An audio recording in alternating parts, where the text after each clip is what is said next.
You're listening to the Effective Statistician Podcast, the weekly podcast with Alexander Schacht, Benjamin Pieske, and Sam Gardner, designed to help you reach your potential, lead great science, and serve patients without becoming overwhelmed by work.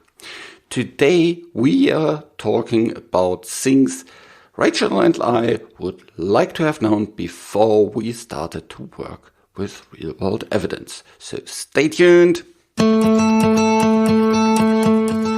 Real-world evidence is really used in many different areas, and we'll talk shortly about this. And there is so many different things that can go wrong. So stay tuned for this episode. I'm producing this podcast in association with PSI, a community dedicated to leading and promoting the use of statistics within the healthcare industry for the benefit of patients.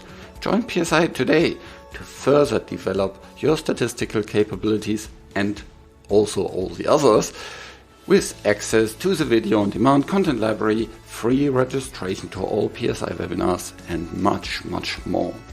Head over to psiweb.org to learn more about PSI and become a member today.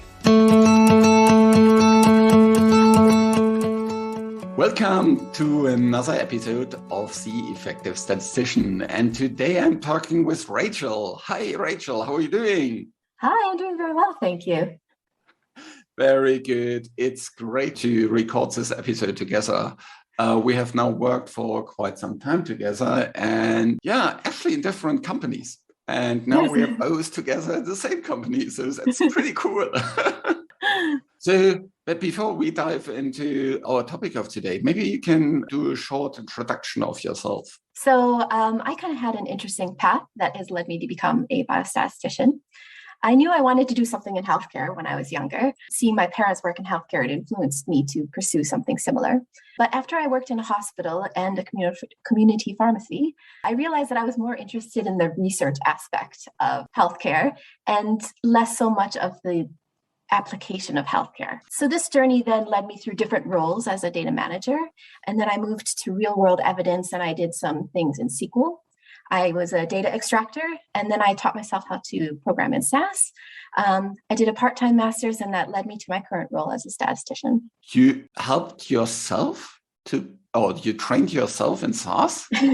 So yes, I was originally a data manager, and I saw that programming really helped people move around and have more skill sets within the industry. So I taught myself SQL and started to do some extractions for different databases. And then they said, oh, you know what, it would be really nice if we had some more SAS programmers. So I said, hey, I'm interested. And thankfully, the company I was at the time sponsored me, and I learned a little bit by myself. They sent me on a course and kind of nurtured me to become a SAS programmer. And that further inspired me to become a statistician. That's such a nice story that you can, that careers usually don't have this straight path. And it's, you learn along the way, and the more you dive into things, the more you learn about your own interests, and that can lead to new areas, completely new areas. Yeah, that's pretty cool. Okay, so today we want to talk about things we would like to have known earlier in our career about real-world evidence.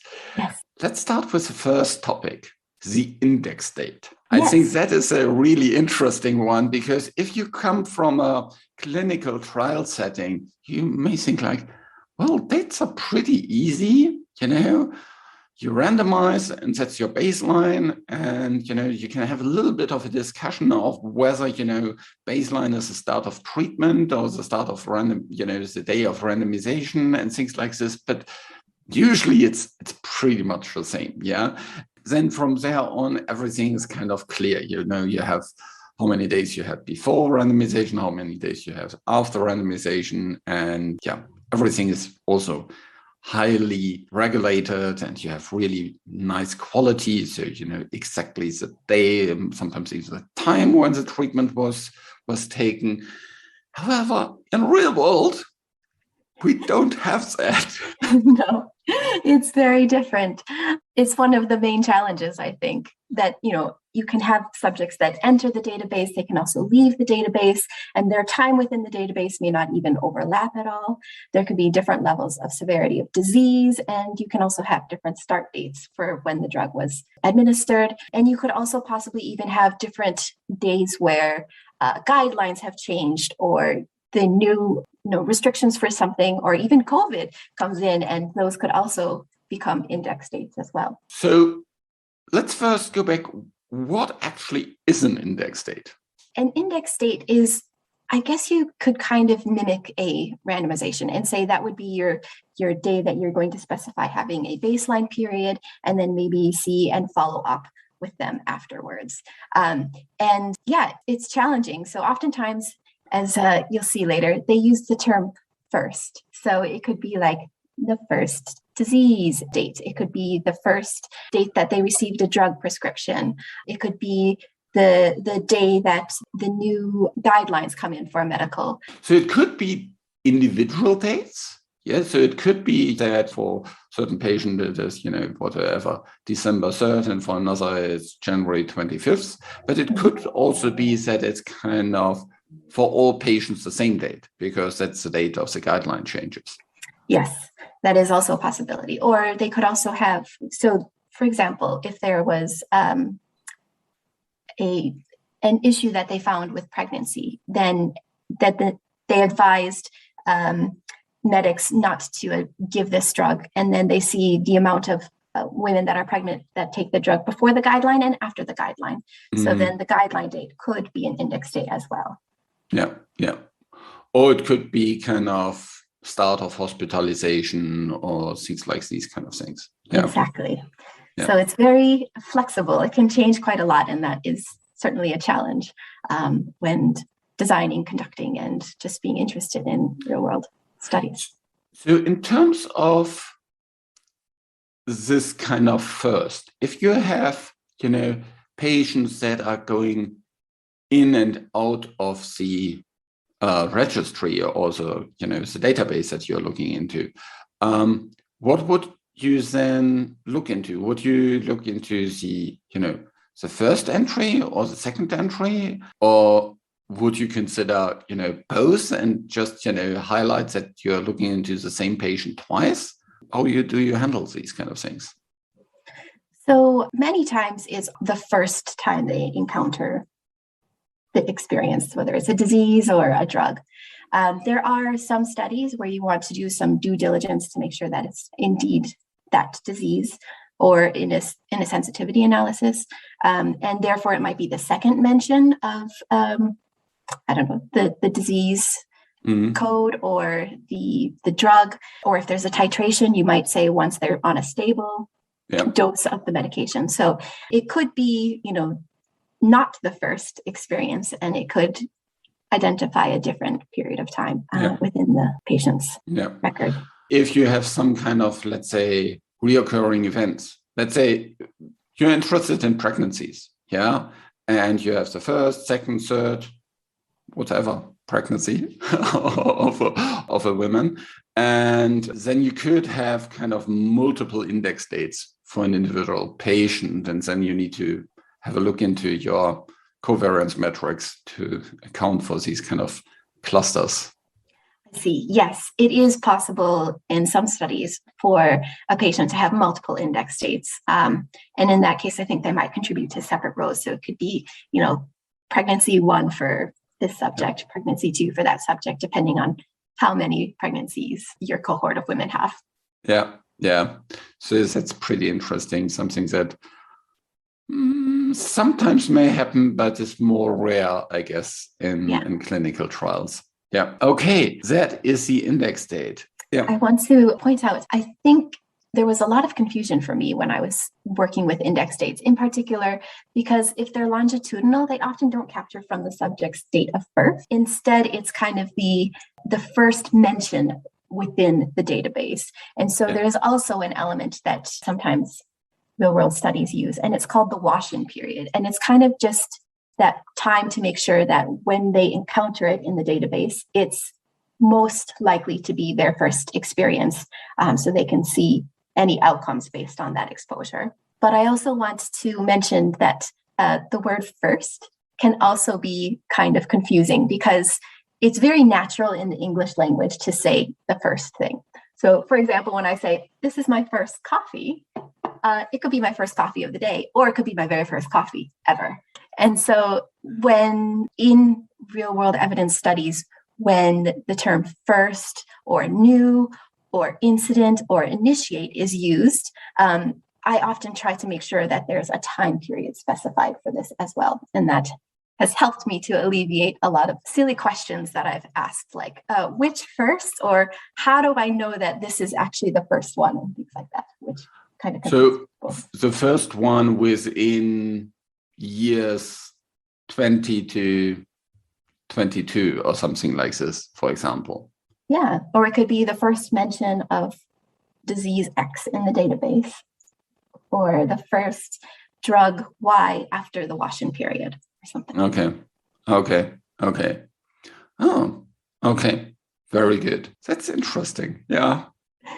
It shows how kind of unprecise our language sometimes is. Probably why we use in mathematics, not really the English language. Okay.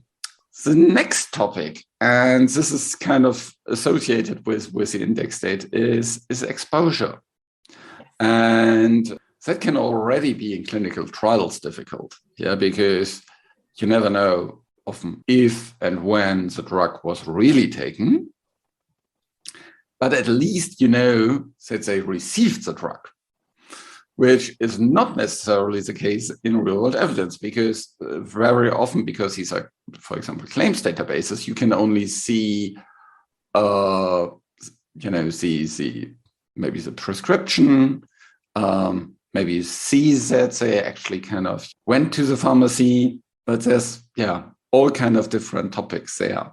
So tell us a little bit more about how do you define exposure in real-world evidence, and what are kind of the common problems there? Sure. So classically in the studies that I've done, but also just in epidemiology, you have the exposure, which is often the treatment or the mention of disease, and it's mostly linked to the index date in my experience. They have a similar topic. So if it's the index disease, then it's usually the index date or the disease that is the exposure. And then we're also looking to see if that is associated to an outcome or an endpoint. So classically, you have the exposure kind of on the left, and then you've got an arrow pointing to the right, and you have the outcome there. And that's ultimately what the study is designed to do. Naturally, because in real-world studies, you can kind of design your own, sandbox where you're going to be performing your analysis. You could sometimes have it go the other way, as in a case control study. So you could look at an outcome and then try to see and identify the exposures. So you basically look backwards, which is also really kind of different thing to clinical trials where you always look forward. So here you basically look for, okay, how many patients have died?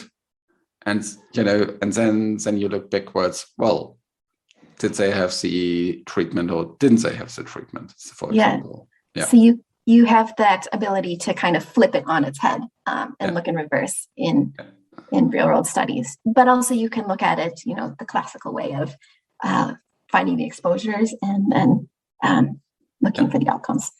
Yeah. So of course, if individuals with a given exposure are found to have a greater probability of developing the particular outcome, it suggests there's an association.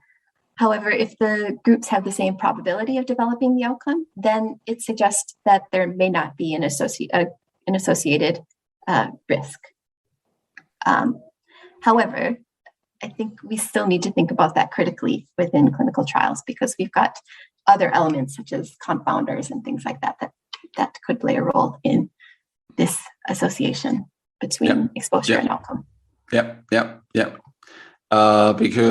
that is one of the big challenges is you can have in clinical trials, you more often have, the precise measurement of the exposure, whereas in real world evidence that is much more difficult. And so it's also not given by the protocol. Yeah. So you can have, much more different dosing schemes, and,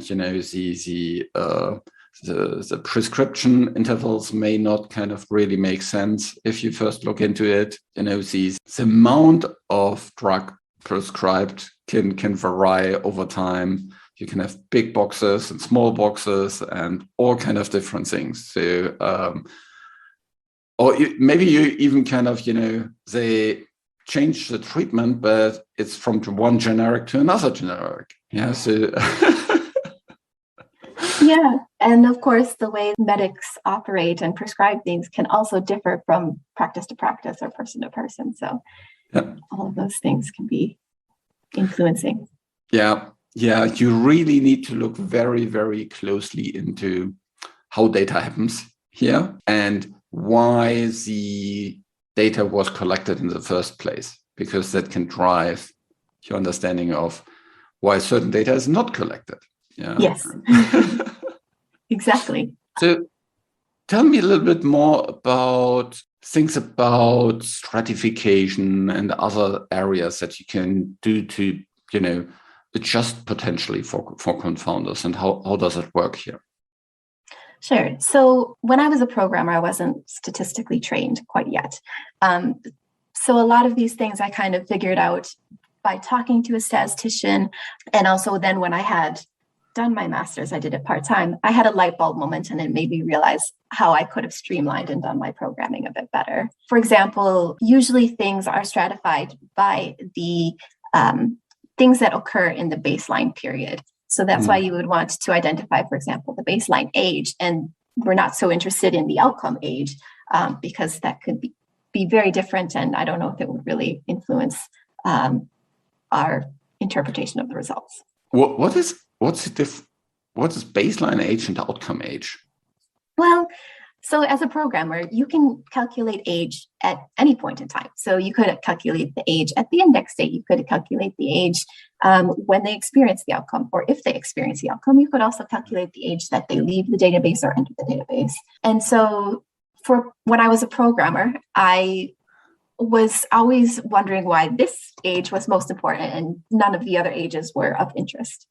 And, when I started to realize that, we're actually interested in the exposure outcome association, that makes so much sense why we're really only interested or place a high focus on the exposure age and maybe none of the other opportunities where age can be calculated. Yeah. What other kind of things have you stepped over while doing the programming that you wish you would have known earlier? Sure. So this helped me understand an order of operations and how I liked to program my code. So I usually would start with defining the cohort, performing the different attrition steps, and then structuring the different study periods. So like the baseline, the follow-up, if they were interested in any other different windows, those would be the next step that I would take. It would only be then that the index or exposure would be created and programmed, followed by the outcomes. And I know that sometimes I would create the index exposure and then do the baseline demographics. But I kind of overcame a big challenge because there was one study where we were looking at mortality. And because, as you mentioned, you need to know your data and the real world evidence nature of things. Sometimes people have typos and whatnot, and you can't really go back and try to correct those mistakes. But we found that there were some death dates that had occurred before the index date as we started to program the outcomes. And so that kind of threw the entire study into a bit of a whirlwind, and we had to kind of start from scratch again and remove the outliers that we couldn't really account for. Then I would program the outcomes and finally I would then do the baseline characteristics, any confounders, covariates, and then the statistical analyses, or I'll put up tables after that. Actually, that's another really important point. If you work with real world data, there will be always some weird patients in it. Yeah. Yes. And having some robust analysis and robust programming techniques that take account of these, extreme outliers makes a lot of sense, because otherwise, they can completely, derail your analysis. I am once working on a study in bipolar disorder. Yeah. Mm-hmm. And within bipolar, you have these so-called rapid cyclers as well, that switch very fast between depression and mania. And there was this one patient that had 20,000 cycles lifetime. And he was thinking, how can that be? Yeah. And that data was actually queried, and the physician, said, yes, that is correct. But of course, if you do some kind of linear regression and most of your kind of patients have, less than 100, and then you have this one with 20,000, your linear regression can be pretty much just dominated by that individual.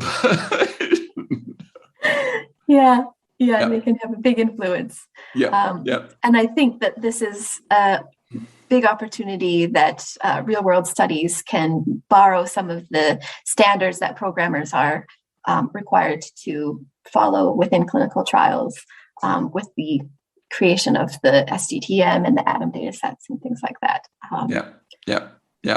But it's really good to kind of check for these outliers, for any extreme values, and have a discussion whether you want to exclude them, for example, from the analysis. Because you don't want to have, one or two patients driving the complete analysis. Yes. And it helps you build trust with your stakeholders, so that you find those arrows first before they are delivered and exposed beyond your study time. That's the other point. If you really understand kind of what are reasonable values, that will make a big difference. Yeah. Is that association, expected to be positive or negative? Are these values to go up or down? Yeah. That helps you to avoid lots of uncomfortable discussions. Yes, indeed. Okay, very good. Let's step to the next point. So again, kind of the English language a little bit. If we talk about specifications, what are the kind of things we should be careful about? So oftentimes when you say the words prior to or before or after, when you're referring to dates, these are very clear to the, most English speakers, like, okay, just over there, or, after that. But you need to decide if you're going to include or not include the equal sign. That is the question. So, does it include that before or prior to date, or does it exclude that before or after date, for example? So I think when I was programming, that would often always be a question that I would be asking the statistician or the study team if this date is included or not. So I guess to help a little bit of extra to and froing, that's really helpful to be sure to say it's included or not. Especially if these dates have kind of are incomplete. Yeah. And you have, maybe just a year and months in there, but not a day. Yeah. Then and you compare it with an event date that is complete, then you may not always know exactly whether it's before or after. It's more kind of during. Exactly. Yeah. It's always a big challenge when you've got partial dates. Another word that kind of perks my ears up when I hear it is type of, when it's referring to categories. So it always helps to specify if the groups are mutually exclusive or if they're not mutually exclusive, and subjects can fall into more than one category, because there's been times where we think groups are mutually exclusive, but then a duplicate experience or record in a patient's history puts them in more than one category. In those instances, you might need to assess which record is going to be categorized into these mutually exclusive groups. Is it the most recent or is it the most common? Perhaps you're going to apply some hierarchical rules to it or even pursue a data-driven approach. Yeah. And that is exactly where I very often have the problem with you need to have everything pre-specified.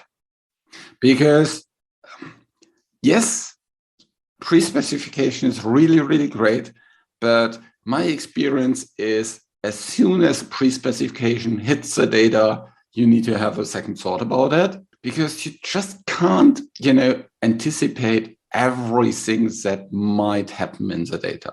Yeah. If you're more experienced, surely you can kind of take care of lots of different things that might happen. And especially if you have been working with a specific data set for a longer period of time, maybe you already have some kind of standard definitions and kind of paradigms that you're working with all the time. But there's always, this one patient that, you need to take care of later.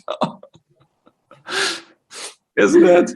Yes. Hopefully it's not the same outlier before, but yes, there's always, things that you have no idea how they arrived in the data set, but you need to account and, if you're going to include them, decide how they're going to be included within the structure of your analysis. Yeah. Very good. Yeah, so that's a good point. What else? Treatment patterns or line of therapies are also a really common topic to explore. However, kind of with the first one, the English language has, a very broad and kind of loose term for some words, such as dose or dosage. It doesn't really have a time period associated with it. So it could just be like the strength of one pill, but it could also be, the strength that somebody takes in one day. Or, then you also have different routes of administration, which can complicate things like IVs, like how long of a duration does this IV last for? Yeah, that's good. Yeah, and if you combine different stuff there and you have overlaps, in terms of you fill the, prescription early or late, these kind of things can make it really, really complex. Yes, there's some of the more challenging studies that I think I've performed. But I think if you're going to be doing a treatment pattern or line of therapy study, for your study team's sake, it would be really nice to have just a definition sheet of these different words and the definition of how you are going to interpret it and implement it within the study. Yeah.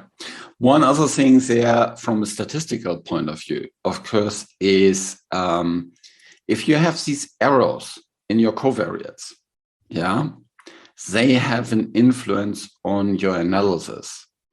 And the interesting thing is they always dilute the effect. So the bigger, you can very easily see it. So the bigger your kind of error is in the covariate, the smaller the measured effect will be. Because if you can kind of go to the extreme and the error is so big that it's completely random, then of course the regression coefficient should be, 0. So, if you understand the variability, if you can find some kind of measurement for how much error you have associated, then you can actually kind of at least adjust for it or get a feeling for how much you have underestimated the effect of the covariate you're looking into. And there sometimes, specific sub-studies might be helpful. If you have some kind of gold standard somewhere, you can look into these, or maybe you can at least kind of assess how much variability you might add due to this error in the covariates. It's a typical thing, and that we rarely look into clinical trials, But in observational data, that can be really, really important. Yes. Yes. Measurement error and misclassification is a big issue. Yeah. Yeah. By the way, it's also a really interesting thing when you think about PROs, because there inherently we always have measurement error. And so that's yet another topic. Yes. Okay. What else are common pitfalls that you would step into when doing real-world evidence data analysis? So I think you alluded to it before, but know your data. Know how was the data collected? Why was it collected? And what gaps possibly exist? Some real-world data, if you're lucky, is collected for research purposes. Quite a few others are repurposed administrative data. So it's good to know how the data got there and possibly how reliably it's collected. So for example, for reimbursement databases, some fields might get reimbursed while others do not. And this could contribute to the missing data that you see. And so if you're creating variables based off the parts that are not reimbursed, the likelihood of it being reliable or having error in it could be large. Whereas if you're trying to investigate a variable that is reliably collected and is reimbursed, then you're going to have a much more higher chance of it being complete and not too many missing variables. Yeah, yeah. What else are kind of typical data issues that you step over? So I think the most common ones are duplicates, zeros, and missing data, and then implausible values. So duplicates, I think, are just a natural phenomenon of real-world studies. You sometimes have, for whatever reason, two rows that are identical, except for maybe an identifier of some sort. And you need to understand then, is this like the same row, or are these two different experiences that is just misrecorded? And so they also sneak into and sometimes add issues like the categorization one we spoke about earlier. Then for missing values, sometimes a zero could also be a missing value, which is sort of weird. So it's kind of important when you see a missing value or you see a variable that has zeros, it's kind of good to think about the other side of the coin. Is it indeed missing, or is it just a zero and zero means missing? Mm-hmm. Then you can also have implausible values, things like values with errors. So do the totals add up? Are there outliers? This could also be inconsistent values. So it could be different recordings of the same variable. Yeah, so it's you could have out-of-date variables. You could have uncommon characters, find their way into places they shouldn't be. And then also there's formatting issues. So, you've got your US spelling of things and you've got a UK version of spelling. They also use slightly different date systems. So those are also challenging things to overcome depending on the data set you're using. And then the one that threw me one time is a trend over time. So in one of the databases that I used, they started to reimburse 1 year for the reporting of diseases, because I think the government was trying to understand and try to support, let's say it was diabetes. And so we noticed that there was a real big spike in this year where this requirement to report diabetes better occurred. But then, of course, that meant if our study spanned that spike period, then the covariates that we would capture for the comorbidity of diabetes would be completely different for the two different periods of the spike. Yeah. So it's really important to look for trends over time as well. Yeah. It's coming back to the kind of how does the data happen? Yeah. Exactly. If there's, before it was reimbursed and thereafter it wasn't reimbursed, or the other way around.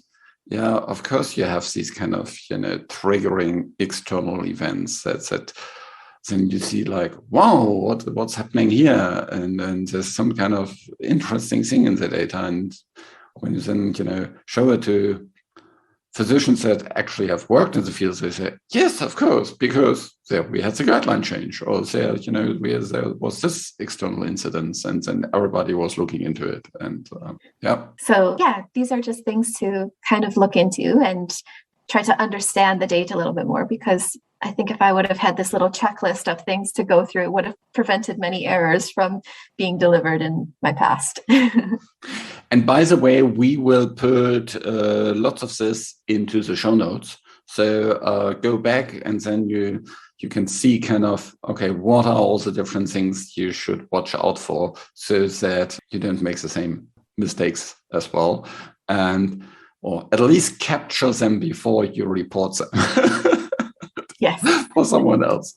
Or maybe just that you set expectations.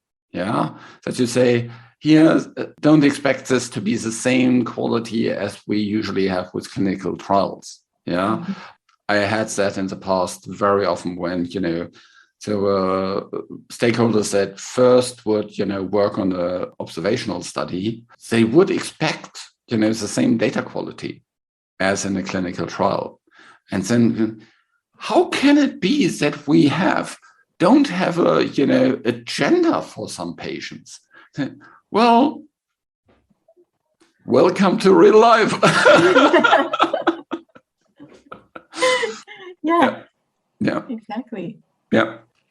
Okay, speaking about managing expectations, let's talk a little bit about managing real-world evidence projects, because that is also a little bit different than clinical trial projects.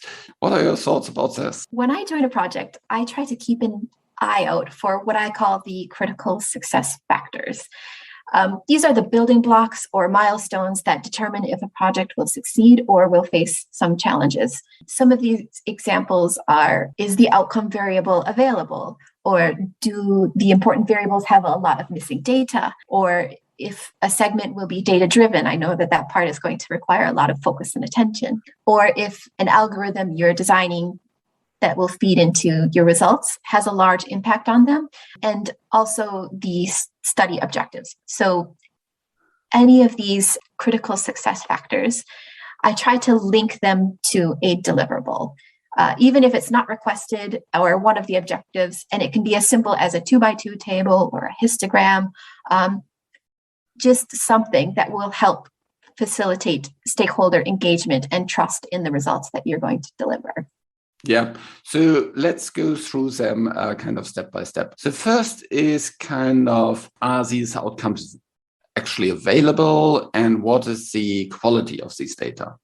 I think this is a really, really important first step. It's what I often call kind of some kind of feasibility testing. Yeah, mm-hmm. So whether we actually can do what we anticipate to do, and the data is, good enough for it. So how do you tie that to some kind of deliverable, as you said? So it could be something like you list out all of the variables of interest. And I don't know, let's say that they're comorbidities, for example. And you could say, the proportion of patients that experience or have that reported in their history. And then you could compare that to clinical trials or what's published in the literature to see if it's comparable, or if you were noticing big gaps that you can't account for in the data set. Maybe those medical codes aren't very well reported, or they're reported at a more broad level and not so granular. So yeah, I think it's important to see that. It's also important to, see how big your study population is as well. Yes. Because there's been times where we do kind of a preliminary feasibility to see how many subjects in the database have both a drug and a disease. But then, of course, on top of that, you might also do some extra data cleaning to remove those strange patients that have outliers that will just really influence, or you don't know how to proceed with analyzing them.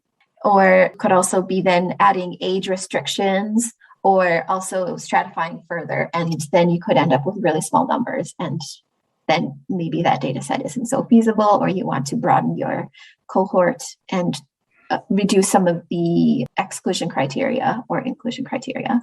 And then that is a really important thing. Yeah. Maybe initially you were thinking too strict. Yeah, to saying, okay, we only want to include patients, which have been in the database not longer than 5 years. Yeah. Mm-hmm. And then you see, well, if we do that, we end up with so few patients that, it's not feasible anymore to get to any conclusions. Yeah. Exactly. So can we relax that? These discussions are really, really important to have, because it's a little bit of bias variance trade-off discussions. Yeah. How clean do you want your data to be for trading off that you have less data? Exactly. Yeah. So it could be attrition. It could be just like all the variables, as I mentioned, and the missing completeness report. It could also be if you are developing a variable. There was one time I developed an algorithm that fed into the outcome for the study, and we wanted to make sure that the algorithm was reliable. So we kind of had a subset that we didn't need to do the algorithm on, and then we had a subset that we needed to apply the algorithm to. And so I just did a simple 2x2 kind of table where I was able to apply the algorithm, and we could then view if it was a reliable algorithm, or if maybe we need to kind of think about how we're going to proceed with the algorithm. That's very good. The other really interesting thing is data-driven parts of your analysis. Can you double click on this one? What does that mean for you? Yeah, so I'm pretty sure if you're coming from a clinical trial background, this might not make any sense. So there's many times where when you're setting out to design the study before you really start analyzing things, there's aspects of the database that you might not be sure about, like, I don't know, if this variable is available, or if, we can create these many categories for occupation, or, so sometimes you need to actually do a little bit of analysis to find out what, I guess, the different categories are and how many patients fall into each category, so you can see if they need to be augmented into bigger categories. Yep. So that would be maybe more of a kind of a simple data-driven approach. But it could also be that finding a conclusion kind of unlocks the ability to proceed with A, or the ability to proceed with option B. So you sometimes will have go, no-go decisions that depend on what happened with the analysis prior to that as well. Yeah, and that is really important to kind of set expectations around these and say, here and here and here, we'll need to have, to plan meetings, to kind of make decisions, discuss the data, and be sure that you can, interact with your stakeholders at these time points. Yeah, it's in clinical trials, well, it's very often a much more kind of linear process. Here it can become quite fuzzy and iterative. And so having a little bit of an agile mindset here, where, you do something, you test it, you show it, you discuss it, you consider next steps, makes a lot of sense. And but of course that requires that you have a very close collaboration with your stakeholders. And if you can talk to them only every other 2 months, that can have a huge impact on the timeline. Yes. And the timelines. Yeah, timelines is maybe yet another kind of project management topic. So tell me a little bit more about your experience with timelines. So particularly in these situations where you can have these go, no-go decisions, it can kind of impact the timelines. But what I usually do is, as I started to get more confident with the databases that I was programming with or performing statistics on, I kind of got a feel for how long creating different aspects are. So for example, in the UK, we have a HES database, which is Hospital Episode Statistics. And this one is unique because it reports each row as a experience that one doctor has with the patient. So if a patient sees multiple doctors within their visit, there can be multiple rows that contribute to their full hospitalization. And like kind of building that takes some time. Of course, you can automate it if you would like to do that, but there's also many different ways to create it. There's not like one certain way. So it's just really challenging.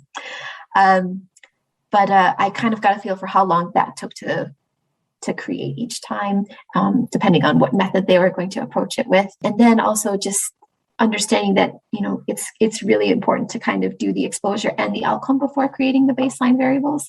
And so how long will it take to create those before you can deliver your first table to showcase your cohort? So I think kind of getting to know the data and how long things take is a big element to being able to estimate and add in the buffers that you need to make sure that you're able to meet your milestones on time. Yeah, adding buffer, I think, is really, really important, because it's not a question if something weird will happen. It's just a question when it will happen. So some things that you just haven't foreseen happening will show up. Yeah. Yes. So always plan with buffer. It's anyway a good guidance to do this, because even in clinical trials, these kind of things happen. But for sure, in observational research, always assumes that something will be weird, something will not be as expected. So don't plan that everything will be going smoothly. That's planning for failure. Yeah, there's always going to be some trend that maybe you didn't think about or include, or some dates that are wonky, or some missing data and things that maybe don't occur in the order that you're interested in. So the buffers really help to make sure you can identify those and control for them before they become a deliverable. Yeah, and always kind of, as soon as you see something coming up, as soon as you see, this may kind of have an impact, a considerable impact on timelines, directly raise it. Yeah, mm-hmm. That will help you to build trust with your stakeholders, and everybody rather knows earlier than later about the shift in timelines, because then you can still manage it. Yeah, exactly. They don't say the day before the delivery, by the way, we'll be 2 weeks late. That doesn't come across really nicely. No, it's not nice for anyone involved. Yeah. Okay, what else on the project management part that you would have liked to know sooner? So I guess going back to these critical success factors, and including them as a deliverable, it gives a great opportunity to communicate and document those decisions that you make. And if timelines need to flex and change a bit, this is a good tool to come back to highlight why extra time is needed, or how things are going to change, and this new analysis is now going to be included, and that's going to require additional time. So that really helps you to clearly communicate, but also document in case this project now gets handed off to somebody else, and identify areas of where analyses could be added on or scope is changing, but also opportunities for future studies that could build off of one of the ideas that you had, maybe tweak it a little bit and improve it and see how that changes the outcome or the analysis. So I used to think the less deliverables, the less things a stakeholder or the study team had to kind of pick apart. But I realized that the less deliverables can also equate to more opportunities for a stakeholder to feel let down. Mm-hmm. Yeah. So it's actually, now I see them as a part of effective communication, and to make sure that expectations are met and properly communicated. Yeah. It's a really good opportunity for honing in on your communication skills and get people always kind of updated. Maybe there's, even some kind of rhythm you have with it, so that people always feel things are under control, and they are informed that everybody is a little bit different there, and so understand what are the needs. I think it's also really important to understand what will happen with these analyses. Are there certain analyses that are more time critical than others? Are there certain kind of external timelines that drive things, like an abstract timeline or a submission timeline or anything like these things that, you can't easily move around. That's really important to understand here, kind of how does your study fit into the bigger picture. That will help you to ask the right questions and potentially prioritize things. It's generally an important thing, but especially with real-world evidence where you have so many moving parts and you need to be a little bit more agile, having the bigger picture is really vital. Yes, because even if you are changing your timelines and they're moving a little bit, perhaps one aspect that, is going to be fed to an HTA submission or a regulatory agency, maybe that one you don't have to move the timeline for. So that's always a win as well. Yeah. And if you have this kind of bigger picture, you can, also tailor your communication much better. Exactly. Thanks so much. That was an awesome discussion. Actually, it took out to be a little bit longer than I expected, but lots of gold, because we talked about, learnings about kind of data in real world evidence, index date, exposure, typical problems with language as to, what is prior really means and what is, at the same time, or things like that, how this can have an impact. We talked about a couple of common pitfalls in terms of data, and data not being available, missing, implausible data, inconsistent data, all these kind of different things. And finally, we touched on managing these projects. That there's much more need for communication, much more need for adding buffer into the plans. And so overall, I think that gave you a lot of insight into how real-world evidence projects, analysis, data are different to clinical trial analysis if you're coming from that side. Or if you're coming from the real-world evidence side, you can see how much easier it is on the other side. Okay, thanks so much, Rachel. Any final things that you want to take the listener away from this discussion? No, thank you so much for having me. And I look forward to hearing about the real world studies that others do and how we can, as a broader group proceeding down this new trail, improve and make sure that patient lives are at the forefront. Thanks so much. Have a nice time and listen to the podcast next week. Bye. This show was created in association with PSI. Thanks to Rain, who helps with the show in the background, and thank you for listening. Reach your potential, lead great science, and serve patients. Just be an effective statistician.